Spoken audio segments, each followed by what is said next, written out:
starting.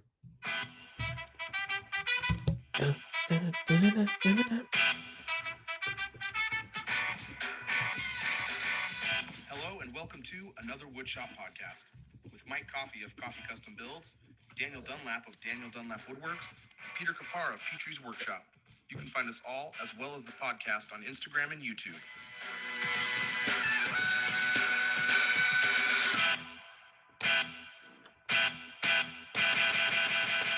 Welcome to episode 52 of another Woodshop podcast, the 1 year anniversary show of all of us falling in love. That's right. And starting a pod.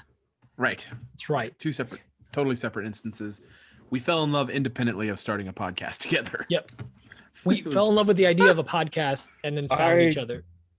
I don't know how to break it to you, but stop it. Don't you dare break my heart. If you say that you love live tuna boat fishing shows more than us. I cannot handle that tonight. It doesn't matter. None of this matters. You know what matters? Does matter is our sponsor. This week's sponsor is MIRKA. They make sanders, and they make good sanders too that we really love. So we really appreciate you giving them some love and checking out their Instagram page and their website and all their social media platforms. But we really appreciate them for sponsoring us and what we're doing here, being a part of the community. And we really do like their tools. They have really great sanders. We all use them, and we're proud to use them, and we love using them in our shops. They make our shops more productive and less dusty, which is great. Oh yeah. I really love not having dust anywhere in my shop, and not having dust after I sand is fantastic. So big thanks to MIRKA for sponsoring the show. Go show them some love. Pete, is there another way for people to show us love? Absolutely. And many people have found a way to do that. And that's our patrons who we love. Yes. If you want to help support the show and help us continue doing what we're doing for another year or 10, whatever, we're not going anywhere, baby. We're loving this. We do love doing this. Till we die. Till Dado Stack do us part. But until then, we'd love for you guys to help support the show, help us grow, help keep bringing out awesome content. And if you want to get it before anyone else, check us out on patreon.com/anotherwoodshop podcast. And Mike, I do believe we have some new wonderful members patrons. of the family. Yeah, members. Yeah, we got some new members of the family. A young gentleman by the name of Moses Cho. Oh, he's my number one Cho-me. Patrick Raymond joined at a VIP tier. Wow. Ooh, damn. That's pretty big. What up, Patrick? Weird flex. Then this next one, then also 507 Woodworks. Dan, who is that? Didn't you know the name? Oh, never mind. Oh, total blank. All Dan can think of is tuna boat fisherman names right now. Hey, it's Josh. Josh, thank you. It was Josh. Josh Friedrich. Yes. Thank you, Pete. It's Josh. Dan's trying to remember that tuna boat fisherman's name. No, big thank you to all the patrons who support the show, and to the 3 of you new ones. Welcome to the family. Welcome to promise the family. to remember your name next time. I love Dave you. Marciano. I'm trying to think of any of the tuna jokes. Ethnic tuna. Ethnic tuna. It's the only thing I've got written down from the pre-show is ethnic tuna. Well, I've got a few other things. But You like guys, sideways. if you missed the pre-show, you missed God. nothing but tuna fishing puns. There was It was a legitimately great I one. looked up at the clock and we're just talking about tuna boats. And was like a we got another solid- 20 plus minutes to go. And then before I knew it, it was 30 minutes later. And we're still talking about tuna jokes. It was a solid 30 minutes of tuna puns. And if that doesn't make any sense to you, it shouldn't, because that's crazy. But go check out the pre-show and it'll make a lot of sense. If you ever heard of, or will it, even when you're watching it, probably Sideways Pole. That's a good one. I wanted to throw that in there because I think that's a good showrunner. Episode number 52. Nah. I don't know. It's a stretch. But see, that's basically that's a little preview of the pre-show. That's basically imagine 35 minutes of that. And before we get into what's on my bench, I feel it's important that we mention the drill press wheelchair toilet. Yeah. Just wanted to For those of us on the move, but unwilling to compromise our work. When you need to make a cabbage board with 420 holes, you need to have a drill press wheelchair toilet. Ask Or a CNC. Leoman. Or CNC. Ask Leoman. For the non-CNC owning woodworker on the go. Right. Yep. Yeah, I have When a you have question more real than quick. two I have a holes to question. drill. I have a question. How are we sponsored? That's a great question. MIRKA, thank you so much for sponsoring the show. We appreciate you guys. But for reals, we really do. Thank you, MIRKA. I mean, I guess we could just jump straight into what's on my bench. I just played the music of Dan singing just now. I don't know if We've gotten so good at the pause. I'm so proud of us. We're so good. So with that, since Dan just sang in his combination of Fergie and Jesus voice, Dan gets to go first and tell us what's on his bench. On my bench right now, it's just a hodgepodge of like things that I've just thrown up there because what I'm currently working on is on the floor, and that is a queen size bed made out of cherry. It's like got this little modern design. I think it looks really good. I think it's coming out great. Mm-hmm. I pat myself on the back a little bit. It's pretty nice. Outstanding. My client's happy. He's reached out a few times on the Instagrams, and he's very excited. Cool. I also delivered the Tetris bookshelf case thing. Yeah. I delivered the first part. There's one more part that needs to go with that. That's going to be like the same material use, but it's going to be twice the size. So I wanted to get that out of my shop, keep that client happy, work on the bed, keep that client happy. So it's like a juggle right now of keeping people happy. So I'm going to get the bed done, and then I need to start working on another project for another client. Just trying to keep everybody happy. Is that the basement trim out? The basement trim out. Yeah, the basement's going to be a floating desk, cabinets, uppers and lowers, 2 Murphy doors, and trim out the basement. Wow. And I got to do all that before he gets carpet laid on April 12th. Is carpet laid like a type of laid that I'm not cool enough to know about? No. It's legit carpet laid. Oh, okay. That was like rug burn. It's not a tuna joke. You got a month to build all that? Yeah. Okay. Not a lot of time for naps. Do we need to look up flights to like help you? Yeah. I'll take all of them. Yeah. Anyway. I see Nick Brim being in your shop a lot. Oh, yeah. I want to give a shout out to Nick Brim. He came over today and helped me drag in some 3/4 inch Baltic birch plywood that cost me an arm and a leg because that's skyrocketing in price right now. That you can't get again until May.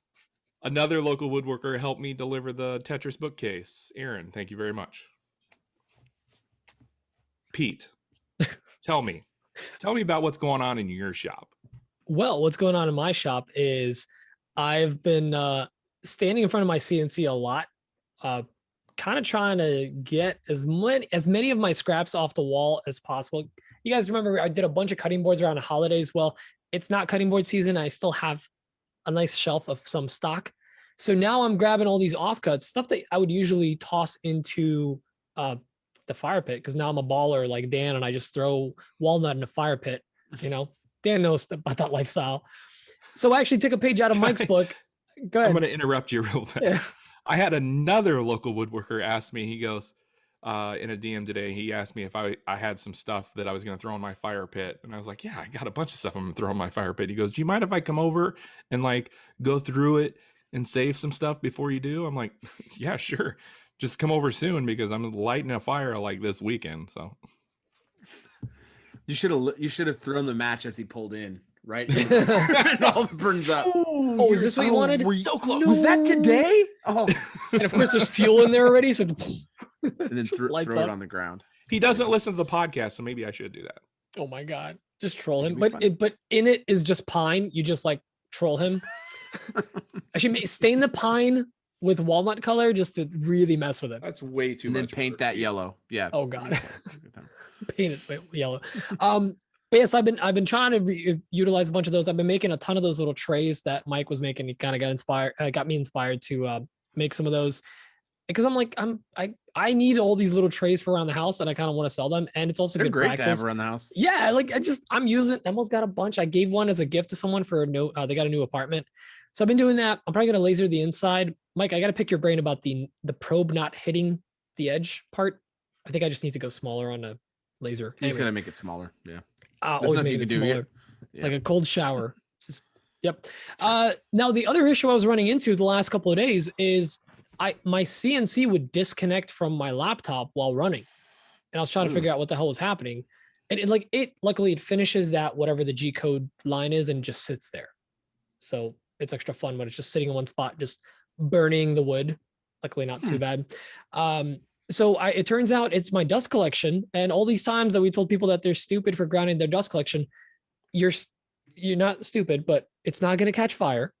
It's not stupid. But it will short out your CNC apparently. There's no point in doing it. It's just a waste of time. There's no point in doing it. No. But apparently it can, what I noticed is I got close to the CNC, I touched something and I shocked it. And the second I did that, it disconnected from my laptop. Pete, I got to tell you. Yeah, what's up? That's shocking. That is shocking. I got chills and they're multiplying and I'm losing control because the power that the DC static is supplying, it's electrifying. So you better. He just kept going. Yeah, you better. I thought it was going to end. He just kept going. No, I kept going. Dan, you're the one that sings them before the show. But basically, I need to ground my dust collection for that. But that's for tomorrow, Peter, to deal with. I have to cut a bunch of MDF, so I need dust collection. I can't have this thing cutting out because I got to cut a bunch of signs like letters or kids' names basically tomorrow. And the last thing is I picked up a commission for Batman. Chalupa Batman was one of them. Legal name. You know. But I actually picked up a commission for doing a knife display box. Friend of mine or husband of a friend of mine has a knife collection, and they just live in a drawer, and she'd like to do something special for him. So those people luckily, live in a drawer? They live in a drawer. Very nice drawer. Economy stuff right now. Economy stuff. Yeah, economy stuff. But I'm going to be making that over the next few weeks. And aside from that, I threw out a ton of crap out of my shop, and it felt really good. Like a bunch of like old finishes, random stuff. So good to spring clean. I love it. So you've been making a bunch of trays? Yep. Can I put in a request? Go ahead. Tuna tray. Like Two Moose? They do the dog I'll ones. talk to exactly. Two different fish. Exactly. I was going to say, I'll talk to Two Moose, make sure it's okay. A bluefin tuna tray. It's got to be bluefin. I know you're joking, but like, check out our line of tuna you're trays. Probably going to get it. So that's that. Kind of dead serious. Mike, what is on, around, next to, outside the place where your bench lives? Because it seems like you've got slabs everywhere, including behind you. Don't look right now. It's behind you. There's a constant state of slabs. I finished this second bench last weekend. I finished spraying it. Was that last weekend? Yeah, last weekend. It was. And that I'm actually going to be delivering that next week. That wasn't the plan, but they've requested that, so I'm going to be delivering that. And then I shipped out like 8 or 9 templates this week. 2 of them arrived to my customers completely broken into pieces. So the USPS is acrylic or MDF? No, MDF templates. They were just destroyed. So I shipped all those out today. That was great. And then one of my customers came back from vacation to their conversion chart just out of the mailer. So I have to open up like 3 claims this weekend with the USPS. They're really just a bunch of dirtbags.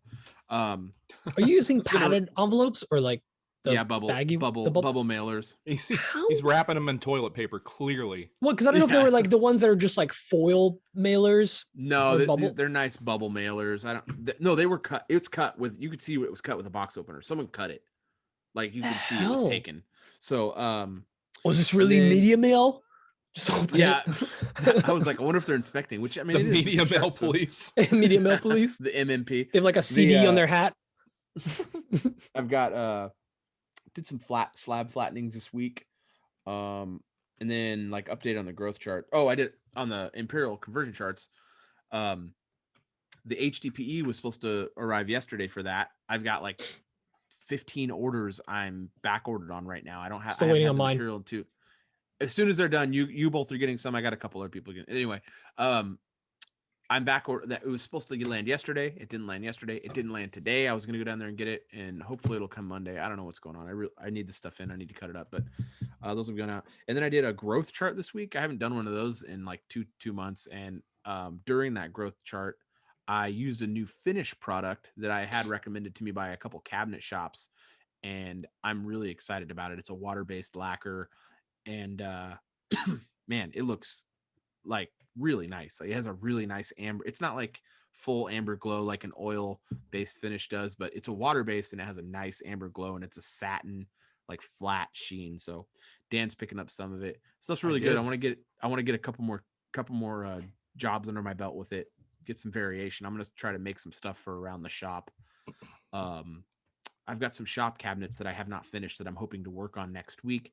And if I can get those, I'm actually going to spray those with lacquer and kind of see how that looks. Those are just plywood, but I just want to kind of get an idea about how this stuff looks on stuff. But I'm really excited about it, especially with my new sprayer. God, I love spraying lacquer. I see why Dan does it all the time. It's just like so easy to spray. And this stuff is incredibly easy to spray. And then last week I kind of mentioned this big project I got, and I can't still really go into a lot of detail because I don't have a contract yet. They've accepted my proposal, but it's a very, very big job. And just to kind of go into it, it's like I'm going to be helping design. I'm consulting and helping design a very large table. It's going to be delivered into a mid-rise building.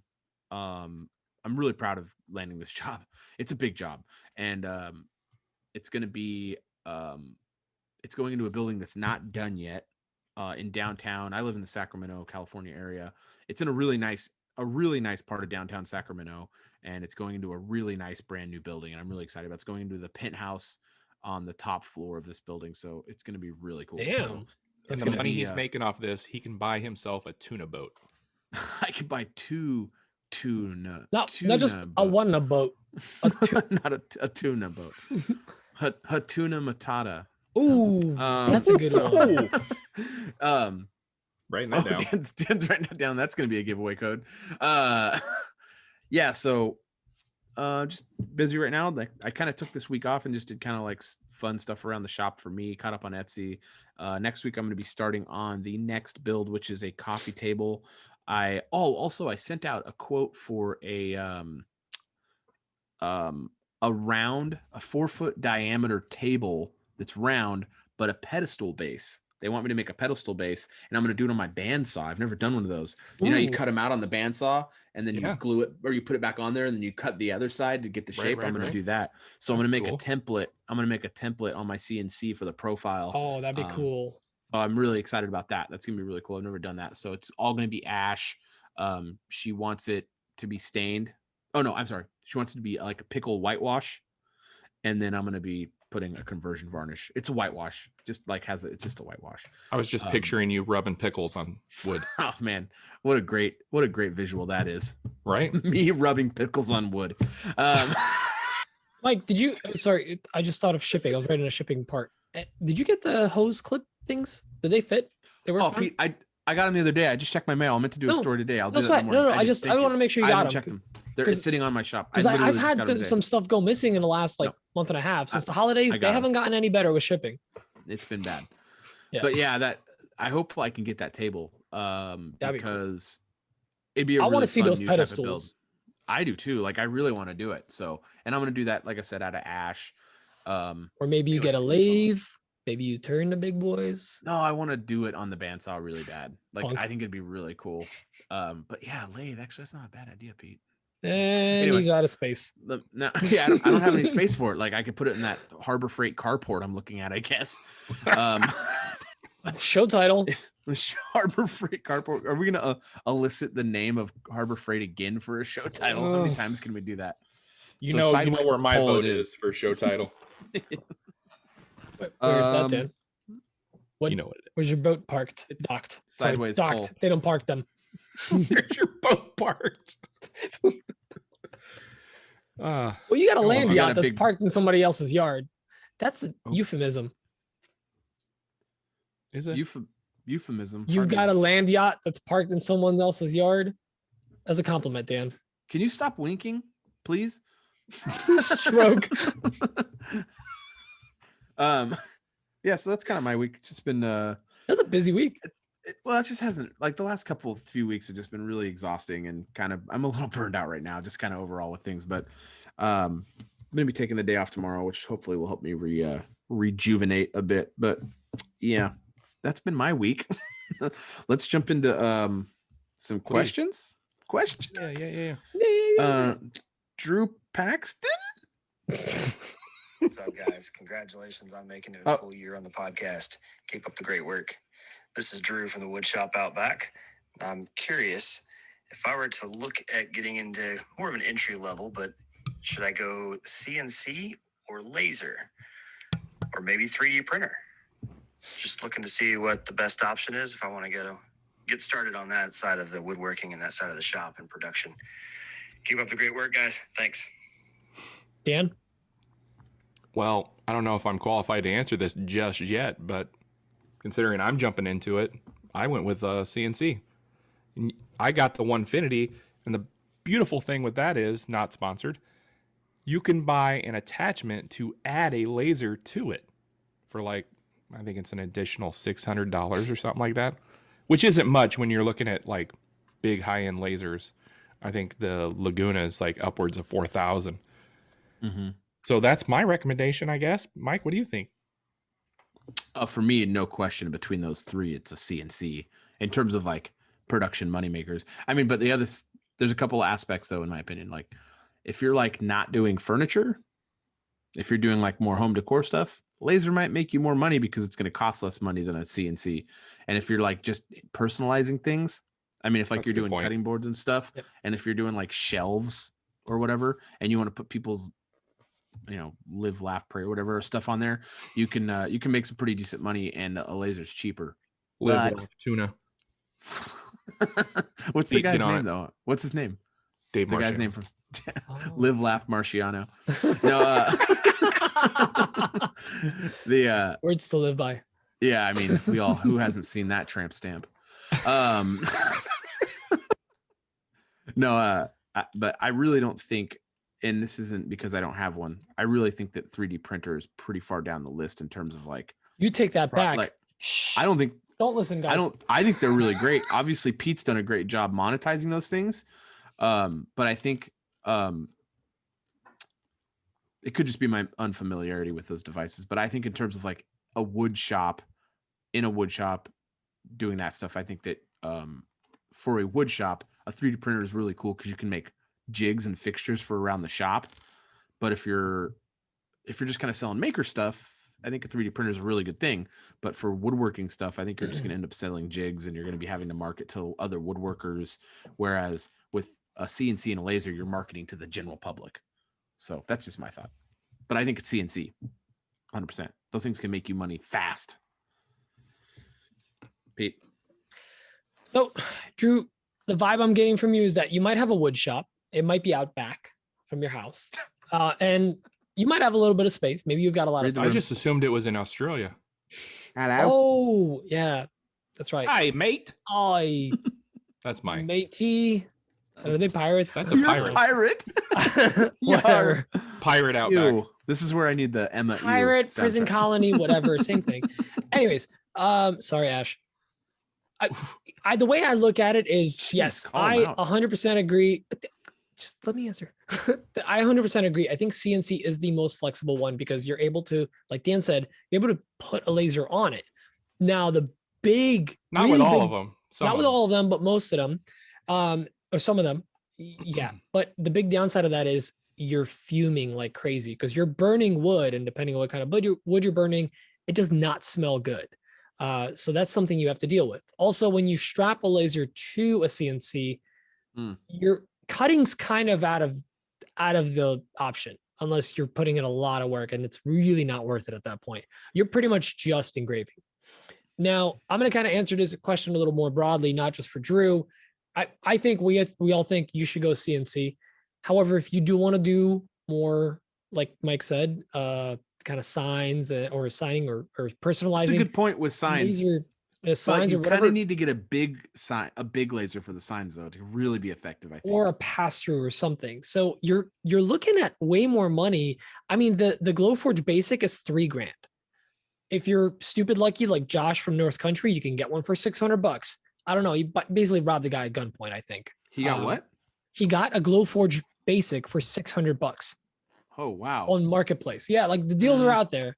Sounds like the FBI needs to go to his house. Exactly. But I will say this. So, Drew, kind of this, I'll take it away from you and other makers. Let's say you're a maker, you're not a woodworker. If you have a shop, CNC 100%. if you've got maybe a small maker space, either in a basement or you got, a small corner of the garage, a laser might make more sense because you still need to kind of vent it out. You can even be in an apartment and have one of those and still make some money, but your landlord might be a little pissed when you have the smoke smell coming out of your window. However, if you are a maker and you don't have a lot of space, 3D printer. So like in the scale of your workspace, I think dictates a lot on what you can really get into. So 3D printing is last on the list because if you really don't have a workshop space, but you're still a maker and want a prototype, that's what you're looking at. That's my long answer. I like it. This next question is from Gerry. You may know him as Gerry on the internet. It's Gerry HajdukK. Hajdukin. Nice. Gerry. Hey guys, it's Gerry with GEHajduk Creations. Hajduk. I wanted to give you a call and congratulate you on 52 episodes. And I wanted to ask, what are your thoughts on blade height for cutting? 8 inches. You would put the blade at the height of the material, a little bit above, just to, say a tooth sticking through, or if you would just go whole hog and go as high as it'll go. Give me your thoughts. Thanks. Pete, what do you do? Well, Gerry. Seem like a whole hog guy. I'm going to speak to you the way you understand, okay? Jarek, słuchaj, ty nie możesz mieć piłę za wysoko, bo nie będziesz... I'm sorry, I'm not going to say it in Polish. MIRKA, thanks for sponsoring this episode. We appreciate I've been activated. I mean, simple answer. You don't really want to go higher than like a tooth height, maybe a little more above the Pete Churian candidate. I like that. That's good. That's a stretch, but I like it. I'll take it. And for 2 reasons. One, if you slip or whatever, how much blade do you really want to have outside of the cutting piece? In your butt. Exactly. Once again, MIRKA, thank you for... Thanks, MIRKA. How are you guys sponsored? 1/4 of an inch of blade out, or do you want to have like an extra inch or whatever and then lose your fingers? The other thing is the cutting angle at which you're working with, because you're usually cutting pieces about an inch plus or minus, depending on what you're working on your table saw sled or whatever. When it's cutting, it cuts at an angle. If you have the blade too high, it starts cutting more straight up and straight down through the wood, and you're actually getting more tear out. So that's 2 reasons for me why you should have it nice and low, because then it's cutting at an angle and it's safer. Dan, you're a pro that loves to run the table saw really fast and hot. You know me, I like to have speed runs on the table saw. Speed run. Pete, you nailed the 2 good points, the tear out and the safety. Absolutely. I wouldn't say never. Sometimes there are extenuating circumstances, but what now? What? Sometimes there are extenuating circumstances. Love it. Nailed it. But generally speaking, never more than a sawtooth height over the workpiece. For the reasons Pete mentioned, plus it helps with the dust collection. For that tooth to grab the sawdust and throw it down where it belongs instead of throwing it up in the air. Mike, want to add to this? Nope. I do the same thing. What if you God forbid, have some sort of weird arm cramp or something like that, and you throw your hand down where that blade is? You want that blade as low. I mean, some that weird sounds more thing. like Tourette's than arm cramps. Well, Tourette's, you just curse. What's that skit? No, what's this skit? Is it Daniel Tosh for yeah. You ever seen a case of nice Tourette's? It's nice hair. Lovely hat. Your clothes look great today. Anyway, sorry. But I mean, just low makes the most sense for all the, I don't need, ditto. Keep it low. Kimani lovely hat. Kimani Strayhorn has this to stay to VonStrayDesigns. Kimani VonStrayDesigns. No, it just says Kimani Strayhorn. That's what he called in as. What's the full name? Hey guys, it's Kimani from VonStrayDesigns. It's Christian name. My question this week is about what would you do if it happened to you? So there was a maker in Clubhouse who got her account hacked earlier this week. And fortunately, through a lot of help and support in the community, she was able to get it back. But that does pose the question of what would you do if you logged in one day and your Instagram was gone. And I know a lot of you guys do business through there, a lot of contacts, a lot of just friends and just general communication that you've made. But what would be your next step if it was just gone? So there were a lot of interesting conversations about it happening in Clubhouse, and just wanted to kind of get your insight. Also, just wanted to remind everybody to set up multi-factor authentication or second form of password verification for your accounts. So stay safe out there. Thanks, guys. Bye. Dan? First of all, he's talking about Lindsay from Woodbrain. Correct. She had her account hacked, or it was basically kidnapped, it sounded like. Good to have you back, Lindsay, by the way. Ransom. Yeah, I'm glad you got that. You got it back. Yeah. That's frightening. And she was able to get it back. She got some good help throughout the community. So, and he's right. If you don't have two-factor authentication set up, do that now. Go do it now. Pause the podcast. Go do it. As for what I would do, I would probably have a panic attack and pass out from not being able to breathe. I'm not sure. I've never thought about it, and it gives me the shakes just thinking about it. So you should probably diversify yourself a little bit and not rely on the one platform would be my thing. So I'm going to go work on that. I'm going to diversify myself a little bit. Dunlap on Twitter. Snapchat. So, the one real saving grace for Lindsay in this whole situation was the community. The community came together. Luckily, people talk to people, and she, and this is her words, where you have like social karma or social credit, and like she cashed it in big time because like she was her, positive attitude and everything. She met enough cool people and have made a good enough impression where those people were able to like, hey, I know someone that works there. Let me talk to them. They got in contact. They got her reset, and she's back. She didn't have to pay a single dollar in ransom or anything. She's also in the nicest, most like granola, super chill way, like straight up F you to anyone that tries to like ruin her day. So she was like super positive about the whole thing. It was basically like, no, it's all going to work out. It's going to be fine. Like this sucks, but it's okay. They were like, she was reaching out to Facebook or Instagram, and you obviously get a copy of the communication. So they were getting the copy, and they were like sending it to her like, well, now you've got 15 minutes to respond. And she was like, suck it. I'm not responding. Like, forget it. She wasn't even responding to them, and all things work out. So I would personally just try to work with the community, see if I can get anyone else's help if someone does know who to reach out to or whatever. But at the end of the day, I'm not giving money to nobody. I've had family fall victim to those people, and they're the lowest of the low. It's not like they're just going to go, okay, here it is back. Nope. And there's no guarantee that I'm going to give them 10 grand and they're going to give it back to me. And honestly, I'd rather start from scratch and work my way back up and lean on the other platforms that I have, like Dan said, diversify, than to give somebody that is that much of a scumbag, pardon my language, any kind of cash. Ooh. Screw that. I'd rather start fresh. Earmuffs. Yeah. Now, Mike, I would love to hear what you do. Well, first of all, obviously cannot overemphasize the importance of two-factor. Yep. And then the text where they send you a text code is good, but phone numbers can be spoofed. So I really recommend you get an authenticator app. So those are really not impossible, but very hard for those to be faked. So, because those are generated server side by a third party that is a trusted, anyway. Dan's cousin Guy lost his account. Guy Dunlap lost his account last year, right? What was that? Yeah. He never got his account back. So right. He had also, to restart his. No relation. Yeah, there's no relation. That's a joke.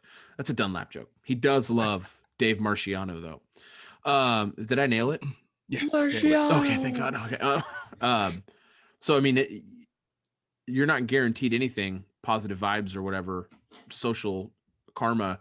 You're not guaranteed anything coming back. So it's a fright. When that happened to him, I think me and Dan were talking. I think me and Dan got two-factor at the same time. Maybe. I think all three of us. It happened. We were all doing the podcast then.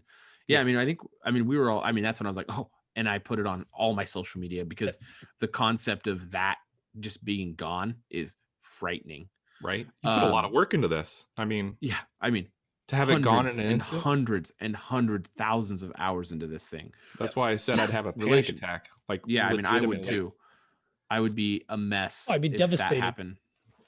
And then, so there's like two eventualities, right? There's you get it back after just however much amount of time freaking out. You do everything you can trying to get it back. And then the other eventuality is you never get it back. And I think in that eventuality, I'd probably walk away from Instagram. And I'd probably just devote myself entirely to, I'd probably restart an account, but I would never put the time back into it that I have. It would be about the business at that point. I would just be too, I would never spend that kind of time that I have. But I'm saying it'd be about your business more than. Well, and YouTube. I would be focusing on YouTube. I mean, there's no way I would redo this again. I've put so much time into this. If it was just taken away, I would just be like, I would restart a page again, but the focus would just be shifted entirely. So, it's just an unfathomable amount of time I've put into this into Instagram. It's unbelievable. So, it'd be a nightmare. Protect yourself. Don't be caught up by some dumb jerk person trying to steal something. And they can do it for dumb reasons. They'll do it to big accounts to think they get money. They'll do it to people just because they don't like what race they are. It's super sad. These people are the verified accounts, like Pete said. Yeah, verified accounts have gotten hacked like that, and they've paid ransoms. And they're better than us. Verified accounts. So no, they're not. They'll take anything. They're just dirtbags, like Pete said. Yeah. Scumbags, earmuffs. You guys want to do the giveaway? Oh, right. Let's do that. So I thought I was gonna see if we just go and forget again. Not this time. I'm on top of it. What? Oh, Dan, what are we giving away? Last week, Macbeth gave away an Odie's Dark and an Odie's Dark board butter. And wood butter. What? Wood butter. Yeah, that's what I said. Okay. Tuna. That winner was John Decker. And he was in the pre-show live, and he heard me call his name live, and everybody's happy. Congratulations, John. This week, and boy, do we have a good one from Macbeth. This week, we are giving away a $50 gift card to Macbeth. Wow. And you might be asking yourself, wait a minute. Didn't you guys give away 5 of those last week or 2 weeks ago? And my answer would be like, no, dummy. We gave away 4. We were supposed to give away 5, but we gave away 4. We decided to spread it out. Pete screwed up. Hey! So here we are, giving away the 5th one. And I have the perfect code phrase. I have options, but I'm only going to give you this one, and that is rubbed pickle finish. Nailed it. That is the code phrase. This Dunlap strikes again. Whitewash pickle finish? Rubbed. No, rubbed pickle finish. Yeah. No whitewash. That's how you get it to high shine. So I want you to send the code phrase rubbed pickle finish to our giveaway email at awpgiveaway@gmail.com. Do not send that to our other email where you would send a question, anotherwoodshop@gmail.com. Don't Rubbed do that. Pickle finish to awpgiveaway@gmail.com. Thank you once again to Macbeth Hardwood in Stockton, California for sponsoring yet another giveaway on Another Woodshop podcast. Boom. Back to the show. Boom.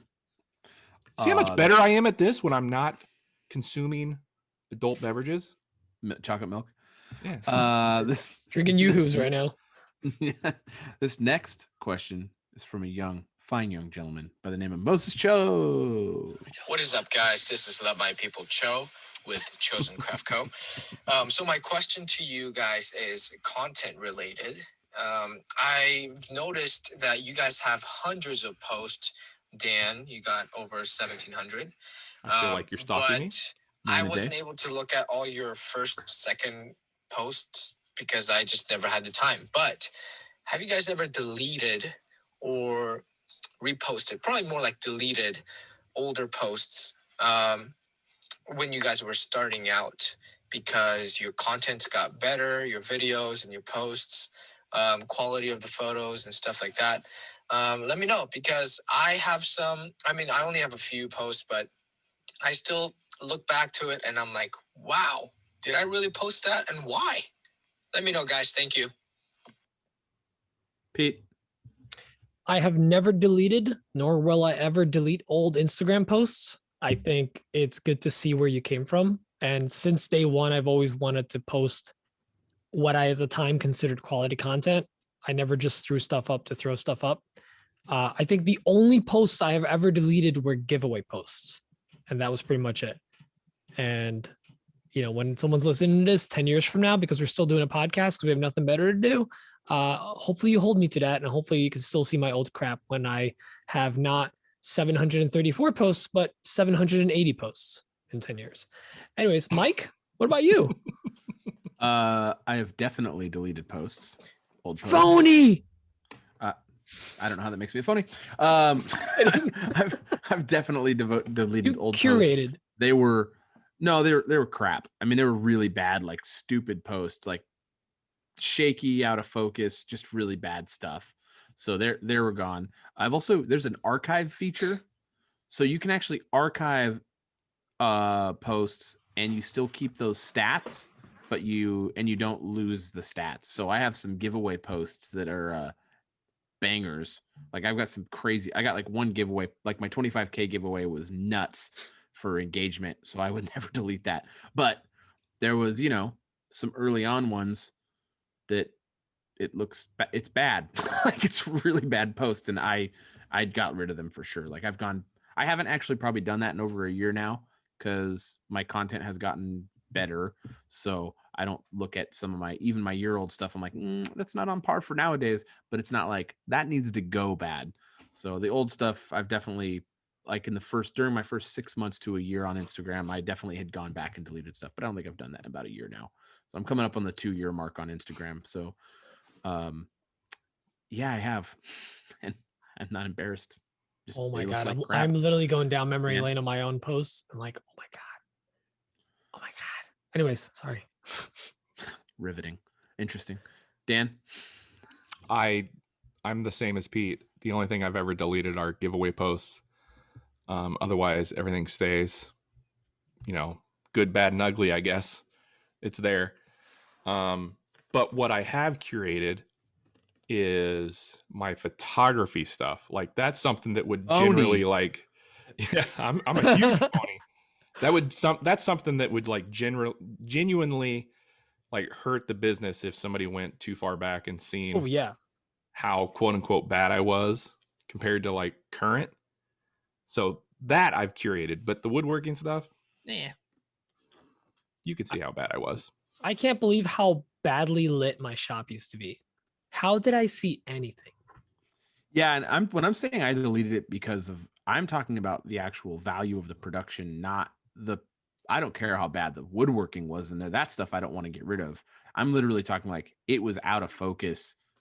It's really bad, like hard to look at bad. Not like, oh, we didn't know how to do a miter joint. I don't care about that. That stuff I don't want to get rid of. But like one, I do remember one set of posts. This is legit. I posted about a cabinet I was making for my shop, and the next day I put the same post up without realizing I put the same post up. So I posted it twice. So that I was like, okay, that's getting deleted. Like, why would I leave that up there? And I didn't realize it till like 4 months later. But anyway, live and learn. The next one is from Tyler Isaacs. Hey guys, what's up? Tyler here, Board and Whiskers Trading Company. So today we picked up our first slabs of ash. It's a new wood for us, and I wanted to know, what was your first job, or what was your first experience with ash, and what did you build? Thanks, guys. Dan? I made a like a behind the couch table, but also doubled as a desk. It was 108 inches long, and this was several years ago. And I made the base out of ash, and I made the top out of You're never gonna believe this, but I made the top out of maple and I stained it walnut. Yeah. See, that's one of those posts that should probably be deleted. But the client loved it, and it's still working. So yeah, that was my first maple walnut. Oh my god, I struggled so much trying to stain maple. Who stains maple? That is bonkers. What a bozo. Savages. Anyway, Mike. My first project ever, I actually can't exactly recall, but I remember like around the same time I did like 3 projects, and one was a sign for a guy on my CNC, another one was a flag, and then another one was okay, so it must have been one of those two because the other one was a Christmas present for someone. So I think it was either that sign or that flag, and I hadn't really worked with it much, well, at all. I hadn't worked with it at all, and I bought it because it's pretty cheap wood it's like the cheapest hardwood you can get. So I kind of had low expectations because it's so cheap. I really like working with ash a lot. Fantastic. It's really great. Like, I mean, really great. It comes kind of dimensioned, kind of rough, but after you sand it and get it, it feels amazing, and it tools really well. It's great. I love ash. It's like a nicer version of oak. Yeah, it is a nicer version of oak. Like it is.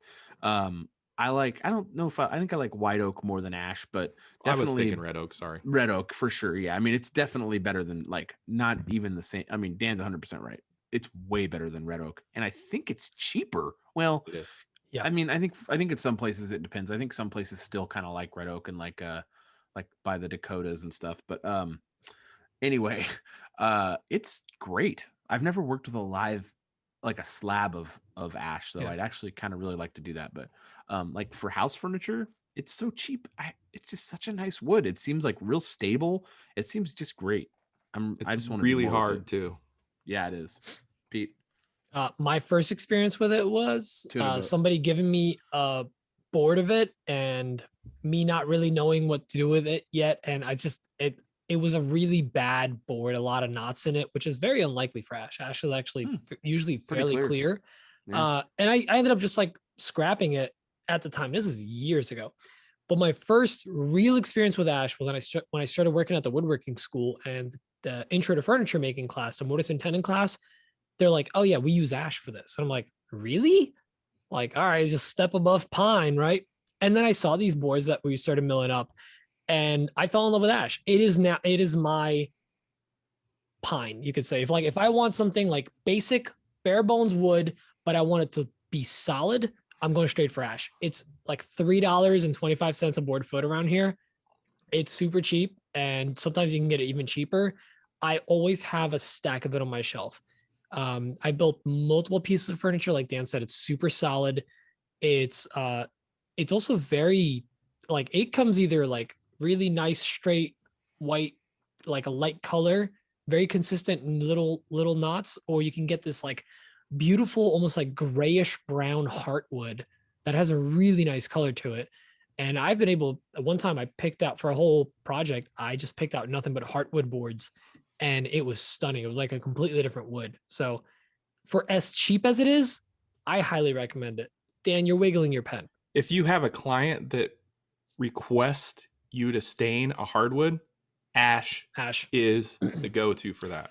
Also, it takes stain wonderfully. Yes, and that's a good point, because it has this like nice flat surface areas, but then the pores are really big, and it absorbs really. So like I India inked it. It's same effect as oak. So like it just gets shiny on the with India ink. Yeah, it gets shiny on certain areas, and then it really soaks into the pores, so you can just see that grain pop. The grain just sticks right through any kind of stain or that. I really like when it says, "Hey, stormtroopers." I see what you did there. You made a joke. I wasn't sure that would land. A joke. No, it really it's great. It really is solid wood. I mean, gosh, now I wish I would have used ash in the cherry bed instead of red oak in the innards. And the innards.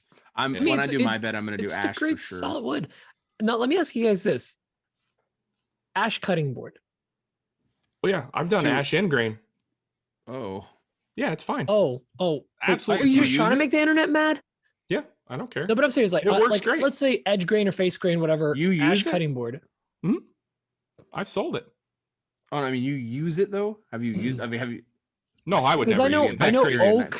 oak gets a lot of crap for cutting boards because No, it's so no. porous. But I've ash put is a little ash in tighter. I put ash in an end grain cutting board and it's fine. Really? Yes. You found the ash to be tight enough? Yes. Okay. I see what you're doing. Tight ash. I'm trying to ignore you. You find that the finish could penetrate the ash? Jeez. I find this offensive. Thanks to MIRKA for sponsoring us. Let me get to the next question here. That was it. Just kidding. I was No like, wait, what do questions. you got that I don't? That's it for the questions. You guys Hey, wanna happy make 1 tuna year, jokes? fellas. Happy Yeah, we did 1 it. year. I can't 1 believe year. Dan, this is crazy. actually our 1 year anniversary. I love you, baby. I love you, babies. Where are you taking me? I'm taking you to Menard's food Tuna court. trip. Yeah, I was hoping for a tuna fishing trip. Oh yeah, dude, I'll take you out. Actually, there's some Yeesh. really good bluefish fishing. It's a little smaller than a tuna, but it's like, think of it like training for tuna. It's pretty good. They're pretty big. They're Tuna massive. training. Okay. Okay, I'm listening. Tuna training. Tell me more. It's All right. it's Big great. thanks to It's- MIRKA for sponsoring this garbage fire. Yeah, you're right. It is fire.